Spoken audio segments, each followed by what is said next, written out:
We are now in the series of low back where we decided how we can treat different syndromes, different specific structures which are injured. They can occur alone or they can occur simultaneously together. We'll find out which is the predominant clinical source of pain, and then the rest of the things we can deal with simple therapeutic exercises and stretches. Now here in this vlog, I'm going to talk about specifically injections. Now remember, people are afraid of injections. Why? Because now so many injections are being done. And if millions of injections are being done every day in the whole world, naturally there will be few side effects to it. So first of all, when you hear the word of injection, don't be afraid, because this is a simple thing nowadays because of the technology. Now remember, in the past we didn't have that technology. We didn't have that C-arm, which is a fluoroscope, which is a specialized kind of X-ray in which you can see your needle in 3 dimensions. The other thing is we also use contrast, which will give us the idea where the medication is going. So remember, the first possible complication or side effect is if your needle goes through a place where it can cause harm. Like for example, it can go into the spinal cord, it can go into the nerve, it can go to a vessel and put the medication in the vessel, which may be dangerous. So if you can see your needle in 3 dimensions, and unless you are sure that the tip of the needle in the potential space where you want to be, where you want to put the medication, this is an excellent way of taking care of inflammation which is deep inside the body.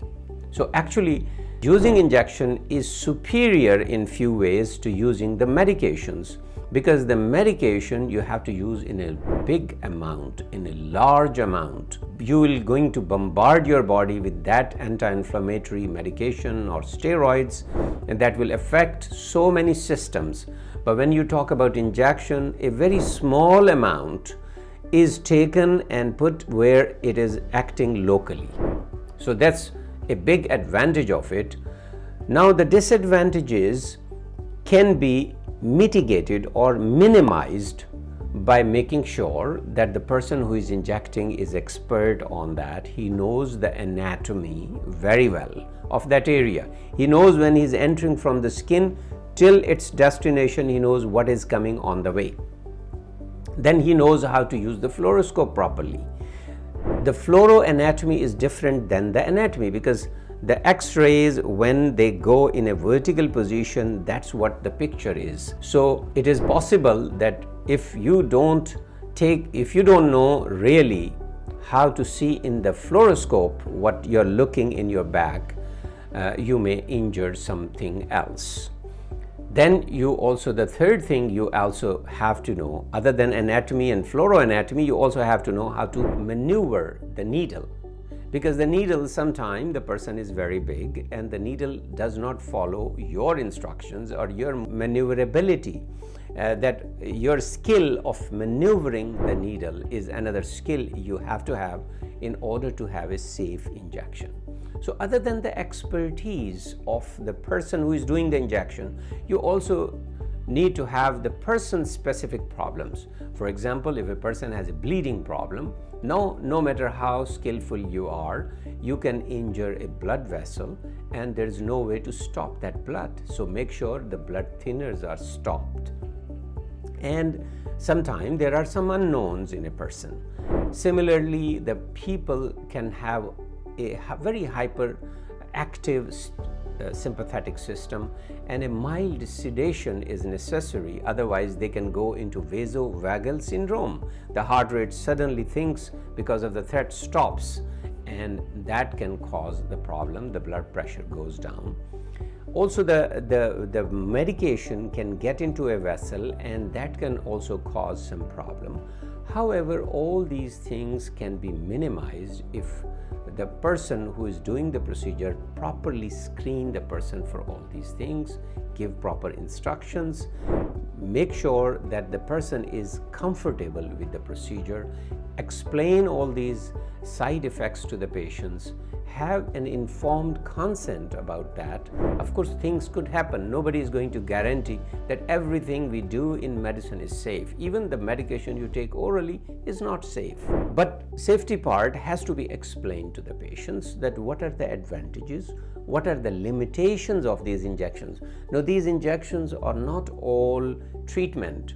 It is part of a treatment. Once your pain is better, still a lot of things has to be done. Now, what we inject is also another important thing. Most of the time, we inject two things. One is the numbing medication, lidocaine, xylocaine, different names for it. It's a short-acting numbing medication. It has its concentration depends on it is 1%, 2%.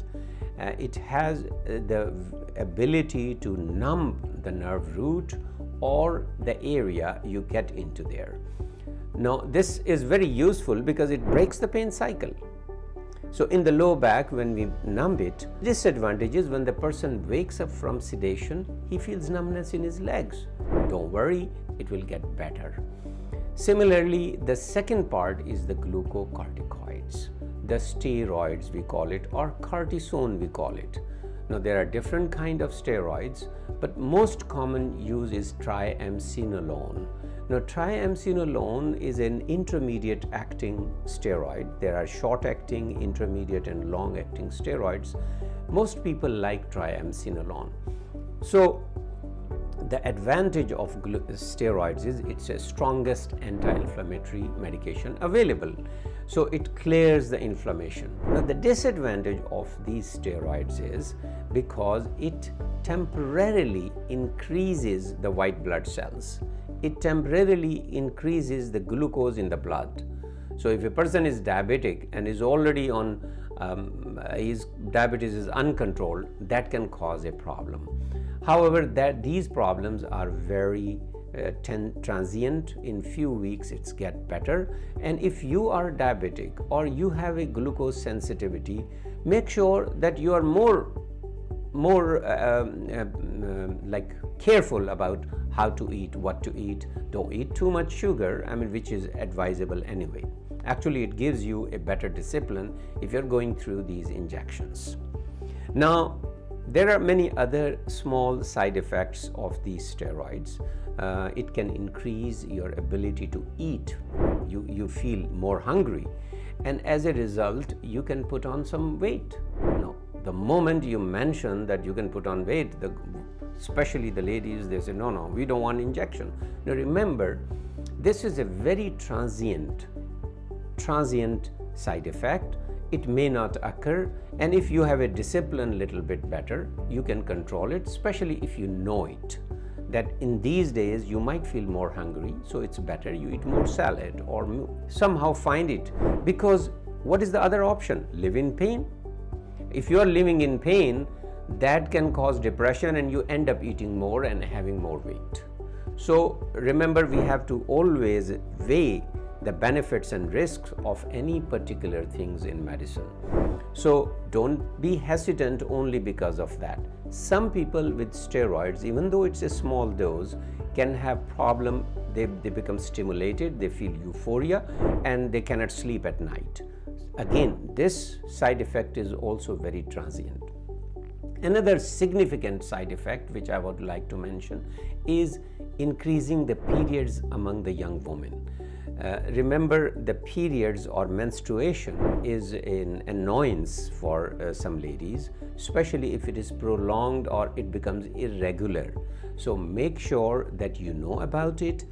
Again, it is a transient side effect. Some women are more sensitive to others, and if you know that it is a transient side effect, you will not worry. Remember again to know what is the other options. You have tried already the medication, you have already tried rest, you have already tried therapeutic exercises, and you are still in significant pain. There is no harm doing 1 or 2 injections to get rid of this pain and go back to your normal functional status. We can talk about all kinds of side effects, but these are the most common side effects a person is going to handle. So that's why don't get just repeated injections. Make sure what is the result of this injection. The result of this injection will come in 1 week, not just immediately, because the steroid starts working after 12 to 24 hours. Numbing medication works right away. And the full effect will come in about 4 to 7 days, and then you will know that whether this injection has helped. If this injection has not helped at all, probably you need a different kind of injection or different kind of approach. Remember, in the back we have 3 different approaches, and I want to mention these approaches. One is called a caudal epidural injection. Now, what is caudal epidural injection? Basically, in the last part of the spine, where the tailbone meets the sacral bone, there is a natural hole which is roofed by a ligament which is called sacrococcygeal ligament. You don't have to remember that. Once you cross the skin and sacrococcygeal ligament, your tip is in the epidural space. So you don't have to worry about any other side effect, bigger side effects of hurting the spinal cord or nerves or anything. Once you are in that epidural space, you place the medication, and the medication will go all the way up to the lower lumbar area. So that's one approach, which is called caudal approach. The second approach is translaminar approach, which is just from the back. From the back straight, we go into the epidural space. Now, that approach also ensures that you are in the epidural space and the medication goes and flows to the front where the nerve roots are coming out of the spinal area. The third approach is called transforaminal approach. Now, the foramens are keyholes on the side of the spine. So this is technically a little more challenging, more advanced, but at the same time more effective. If you go transforaminally, your needle is just close to the nerve root and you have to put very little medication. You don't have to give lots of volume. Small medication is going to affect all these things. So these 3 different approaches. So if your injection has not given adequate, significant help in terms of pain relief, probably either the approach has to be changed or the structure which we are targeting has to be changed. So this was about the disc related pain and the nerve root pain. Now comes to the facet joints. The facet joint pain can be helped by doing a diagnostic nerve block. The nerves that are going to the joint, we put little numbing medication there. Here we don't need steroids. So we block the nerve, and then we know that this joint, which the nerves have been blocked and the joint pain has gone down and you feel better, even if it is temporary, that means the facet joints are the source of pain. However, these nerves are blocked, at least 2 nerves are blocked. For one particular joint, the nerve coming from above and nerve coming at the same level have to be blocked. So 2 nerves for one joint. Another method is your tip, the needle tip should enter into the joint and put little numbing medication. Here I also adds a little bit of steroids because the inflammation in the joint can be taken care of, and in this way I don't have to put 2 needles. Just with 1 needle I can diagnostically block the joint. Also, therapeutically, steroids can help with freeing the inflammation and the person is better. So if the joint is the source of pain, either you block the nerves going to the joint or you get into the joint and put a little medication. Most of the time it is the lower 2 joints which are inflamed, so I put the medication in those 2 joints. If the pain is along the low back across, then both sides the joint we block. If the joint pain is only on one side, then we put in the on that side the joints of that side. So these are the facet joints.